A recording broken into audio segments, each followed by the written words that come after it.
basaba Imana gusubiza umutima wabo ku kigero gikwiriye kugira ngo bongere bisubiremo bisuzume babashe kongera guhagarara badatsinzwe n'uburiganya bwa Satani.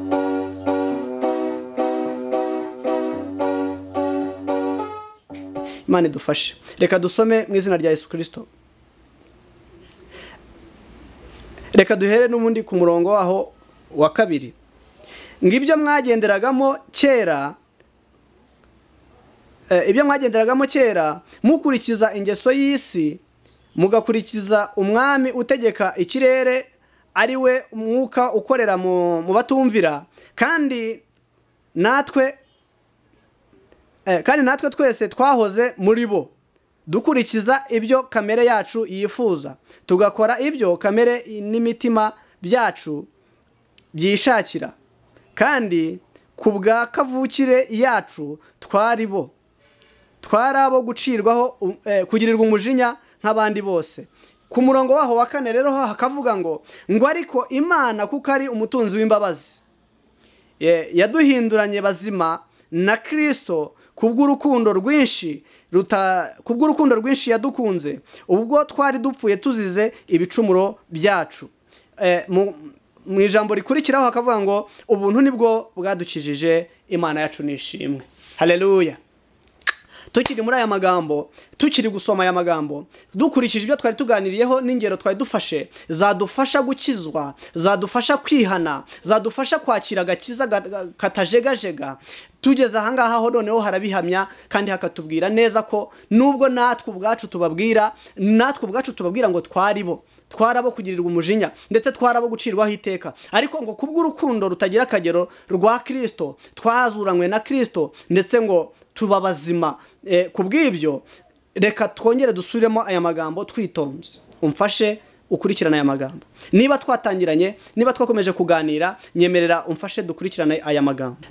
Mu Befeso mu gice cyaho cya 2 ku murongo waho wa 2 haravuga ngo ibyo mwagenderagamo kera mukurikiza ingeso z'isi, mugakurikiza umwami utegeka ikirere, ari we mwuka ukorera mu batumvira, kandi ibyo kamere yacu yifuzaga tugakora ndetse n'ibyo kamere n'imitima yacu byishakira,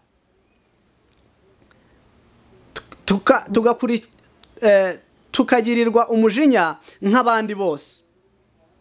Ariko Imana kuko ari umutunzi w'imbabazi rwinshi yadukunze, ndetse kuko twari dupfuye tuzize ibicumuro byacu, ngo ubuntu nibwo bwadukijije, Imana yacu nishimwe. Mutwe amagambo batubwiye ngo gukizwa n'ubuntu. Bikitwa uyu munsi ntacyo bigusaba kugira ngo ukizwe, ahubwo icyo usabwa ni ukumenya aho wari uri na kamere wari urimo n'umuyobozi wari ufite, hanyuma ugahindura icyerekezo ukemera kuyoborwa n'Imana muri buri rugendo ufata. Imana idufashe kandi tugire neza. Nyemerera rero tukiri kuri uyu mwanya duce bugufi, ducire Imana bugufi, tureke ibyo twibwira, tureke kugambirira kwacu, ahubwo tureke Imana ituyobore kugira ngo tubashe guhagarara ku kigero gikwiriye cya Kristo. Imana idufashe cyane. Twabonye ko turi kuganira ku magambo yitwa kwihana, gukizwa ndetse no kwakira agakiza. Imana idufashe. Kandi twabonye neza ko Imana yabwiye Yesaya ngo umunyabyaha areke ingeso ze, ukiranirwa areke ibyo yibwira, ngo hanyuma agarukira Imana nayo iramugirira ibambe, ngo agarukira Imana nayo iramubabarira rwose pe. Ni iki rero gituma Imana itubabarira? Nta n'ikindi kiguzi dufite. Gukizwa n'ubuntu. Imana idukiza kubera iki rero? Imana idukiza kuko ari Imana idukunda, ngo kuko Imana ari umutunzi w'imbabazi, ngo kandi yaduhinduranye bazima na Kristo kubw'urukundo rwinshi yadukunze. Nta kindi gituma Imana idukiza, ni urukundo yadukunze ubwo yajya kuturema. Iyo ubwayo yavuze ko turi ibibumbano mu ntoki zayo.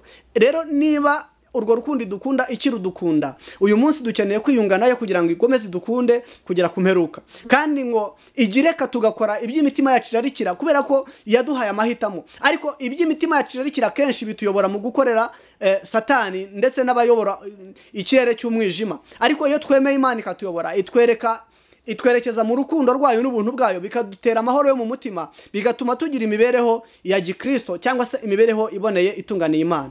Imana idufashe kandi tugire neza cyane. Tugiye gusoza. Ngerageza mwene data wisuzume umenya aho uhagaze. Niba utari wakira agakiza, birashoboka ko ari impamvu z'uko utaramenya neza igikwiriye. Ariko uyu munsi niwumva iri jambo ukabona hari icyo ukwiye guhindura mu ngeso zawe, ubashe kugihindura, kuko ijambo ryatubwiye ngo ninde ukwiriye kwihana. Twasanze ari nta muntu n'umwe udakwiye kwihana. Twasanze kandi ko ibyaha ni ibituruka muri kamere yacu, n'ibyo twibwira n'imimerere yacu, ndetse hari ibyo dukwiriye kumenya ngo niki abantu bagomba kwihana. Abantu bagomba kwihana ibintu bitandukanye. Wakihana ibintu bitandukanye bimeze bite? Ushobora kuba uri umunyagasuzuguro, wirarira. Ushobora kuba ukurikiza imigambi mibi. Ushobora kuba wumva wowe ubwawe wihagije. Ushobora kuba wumva ukora ibi byo kamere yawe irarikira. Ushobora kuba urwanya umwuka wera. Ushobora kuba ni ingero nyinshi dufite hano. Ushobora kuba warazimye cyangwa se warazimiye, warigeze gukorera Imana ariko ukazimira. Hari byinshi, hari ingero nyinshi. Hari umutima wa kamere, hari ibintu byinshi dukeneye kwihana kugira ngo tubashe kuboneka imbere y'Imana twahinduye imimerere. Rero niba ari bwo ubona ugiye kwakira agakiza, isuzume neza, urebe imimerere yawe, urebe ubuzima wabayemo bwo mu byaha, urebe niba warigeze uboneramo amahoro. Abari muri Kristo Yesu ntateka bazacirwaho. Abari muri Kristo Yesu baba bahindutse ibyaremwe bishya. Birashoboka ko wowe ubwawe n'amateka yawe uzi ibyo wakoze, kuko wowe ubwawe uzi ibyo wakoze. Birashoboka ko ubwawe bigutera ubwoba ukabona utahinduka, ariko ngo nta cyaha na kimwe Imana itababarira. Ngo kandi ngo niwareka ibyaha byawe, ukareka ingeso zawe n'ibyo wibwira, ukagarukira Imana, ngo irakubabarira rwose kandi irakugirira ibambe. Ngo kandi Imana irakubabarira rwose pe. Niko muri Yesaya igice cya 55 hatubwiye ku murongo wa 7. Reka nubundi dusoza, unyemerere wegera Imana, unyemerere tubane, unyemerere muri uyu mwanya muri iri jambo rivuga kwihana, rivuga gukizwa ndetse n'agakiza, tubashe kuboneramo igisubizo. Twiyunge n'Imana, tureke gukurikiza imigambi y'ababi. Mu byanditswe byari hari ahantu nasomye harambwira ngo ntugakurikize ibigambi y'ababi kandi ntukicarane n'abakobanyi. Uyu munsi birashoboka ko umeze ukuri kubera inshuti ufite. Birashoboka ko umeze ukuri kubera ko wiraye wowe ukumva ko wakiyobora, ariko niwemerera Imana kukuyobora, izakwereka inshuti ufite, ikwereka imibereho ukwiriye kubaho, igushyire, igira aho ikuvana ndetse igira aho igushyira, kuko ariyo igufite h'uburenganzira, nkuko twabibonye mu ijambo mu byanditswe byera. Hano muri Yeremiya mu gice cyaho cya 18 ku murongo wa 5 naho twahasanze ibijyanye n'umubumbyi n'ikibumbano, ndetse ubwo Imana yatubwiye ko idufite mu nshingano. Uko umubumbyi abumba ikintu abumba akagiha iforomo ashaka, niko Imana idufite mu kiganza, ni nako igomba kuduha iforomo ishaka. Nyemerera niwamara kwemerera Imana ikubumbe, ikugira ikibumbano cyayo, iguhindura uko ishaka, iguhindura igikoresho kizima gishimwa n'Imana. Haleluya. Reka dusoza, hanyuma niba umaze gutsindwa n'urubanza, emerera Kristo atahe mu mutima wawe, wemerera Imana ikuyobore, kuko tubonye neza ko mu Befeso mu gice cyaho cya 2 ku murongo wa 4 haravuga ngo Imana ni umutunzi w'imbabazi, yaduhinduranye bazima na Kristo kubw'urukundo rwinshi yadukunze ubwo twari dupfuye tuzize ibicumuro. Uyu munsi iyo Imana turebye ibona twarapfuye ku byaha, turi mu byaha, iyo Imana turebye ibona twarapfuye. Ariko ngo igibasha kuduhindurana bazima na Kristo kubw'urukundo dukunda. Nyemera numara kwemerera Imana kukuyobora, upfe kuri kamere y'ibyaha, hanyuma uzuranwe na Kristo, kuko Imana ngo yaduhinduranye bazima na Kristo kubw'urukundo yadukunze. Hanyuma kubw'urwo rukundo duhindurwe bazima kubw'ubuntu bw'Imana. Imana idufashe kandi tugire neza cyane. Mbese waba watsinzwe n'ijambo ry'Imana? Mbese uyu munsi waba ukeneye kwihana? Uyu munsi waba ukeneye kwakira agakiza? Twabonye neza icyo agakiza ari cyo. Twabonye ko agakiza cyangwa kwihana cyangwa kwakira agakiza ni ukwihana ibyaha hanyuma ubundi ukabireka. Kandi mu ijambo ryabanje, mu cyigisho cyabanje, twabonye ko iyo wihannye icyaha cya mbere cyakugoraga ukakireka, ukabona icya kabiri kije cyo kugana nacyo ukakihana ukakireka, ugera igihe ukamara kunesha ibyaha, ugasigara uri mu isi irimo ibyaha ariko udafite ibyaha. Imana idufashe kandi tugire neza cyane. Reka niba dusobanukiwe n'ibyanditswe byera, niba twamaje gusobanukirwa umwami dukorera, niba twamaje gusobanukirwa neza ko Imana ariyo yaturemye kandi dufiteho ububasha, reka twemerere Imana, duce bugufi, tureke ibyubahiro, tureke ibyo twibwira, twemerere Imana ituyobore. Imana idufashe kandi tugire neza. Turasoje. Tawa twese uri mu ijuru, ujye urinda ijambo ryawe ibihe n'ibihe kugera risohoye.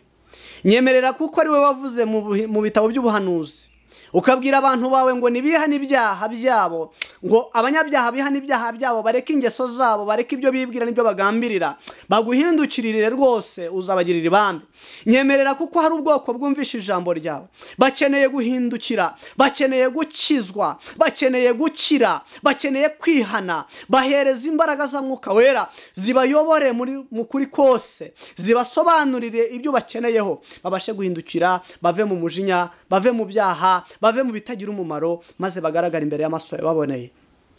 Nyemerera kuko iri jambo rizima kandi ari wowe waryandikishije, urishyigikirisha ijambo ryawe, kandi ikiganza cyawe gikomeye kibundikirire imitima y'abamaze kwizera no kwemera kwihana, kugira ngo babashishwe n'Umwuka Wera gusohora mu kuri kw'ijambo ryawe. Ubwo tuzongera guhura tumaze kumenya no gusobanukirwa, tuzaganire dufite ibyishimo, ndetse tuzaganire dufite amashimwe y'ibyo wakoze ku buzima bwacu ubwo twari dupfuye tuzize ibyaha n'ibicumuro, ariko uyu munsi tukaba duhinduwe bazima ku bwa Kristo. Nyemerera uzure imitima yari ipfuye, yari ibaye akahebwe, yari yarigize icyigenge isigaye yiyobora, uyigarurire imbere y'amaso yawe, kandi uyigarurire agaciro, wongere ubahereze ubwiza n'icyubahiro no kudapfa, maze ubwo bazaba bari imbere yawe bajye bavuga ngo turakomeye, ngo twarabatuwe rwose rwose n'Umwami Yesu Kristo. Maze ubwo tuzahura dufite amashimwe, tuzongera tuguhimbaze kandi tugukorere tunezerewe. Urakoze, ngaho shyigikira ijambo ryawe. Ubwo tuzongera guhura tuzabe dufite andi mashimwe,